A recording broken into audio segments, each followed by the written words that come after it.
Joining us now, Democratic Congressman Khanna of California. He's the deputy whip of the Congressional Progressive Caucus. Congressman, thanks so much for joining us. As you know, the White House is trying to downplay the risk of a recession here in the United States. Is that the right message when, according to recent polling, 64% of Americans believe the U.S. is already in a recession?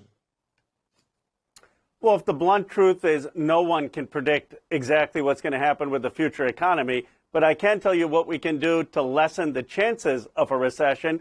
First, we need to make more stuff in America and produce here. That would help in lowering prices and less likely to have Fed take drastic interest rate actions. And second, we can lower prices by passing prescription drug reform, by having an export ban on gasoline. So let's focus on what we can do to minimize the chances.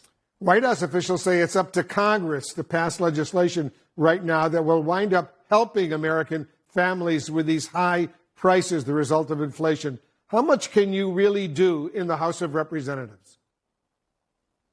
We could pass tomorrow the prescription drug bill to lower prescription costs. We can pass a bill that will tax the wealthy. That would help in lowering our deficit and help make it that the Fed doesn't have to act as drastically. And this bipartisan innovation bill, that's going to make semiconductor manufacturing here, that's going to help because there are a lot of products that are reliant on overseas semiconductors. That jacks up the price. So the president is right that we can act and we should act, we must act. That doesn't mean we're going to prevent inflation or a recession, but we give ourselves the best shot.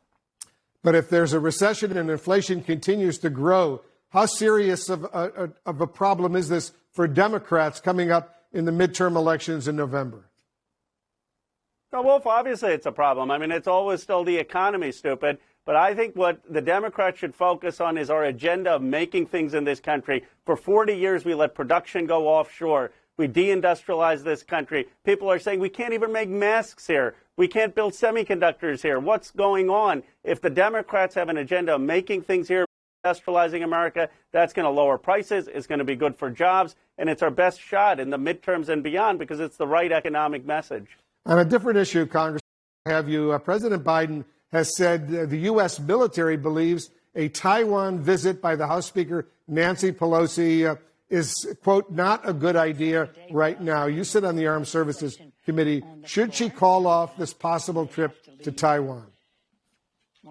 No, she should not. I respect Speaker Pelosi. I mean, we're not going to let the Chinese Communist Party dictate where the Speaker of the House should go.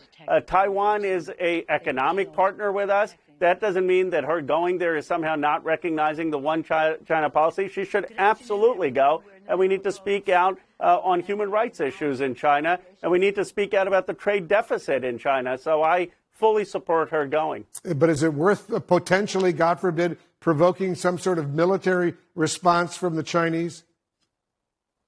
They should realize that that would be the worst thing they could do. I mean, they've seen this president, our country's resolve in Ukraine with rallying NATO. They've seen the sanctions on Russia. I mean, they would cripple their entire economy. They are so dependent on the United States in terms of the trade that we have. So we shouldn't allow them to bluff and dictate to America, the greatest nation in the world, where our Speaker of the House should travel. I mean, who are they to say that Speaker Pelosi shouldn't go to Taiwan?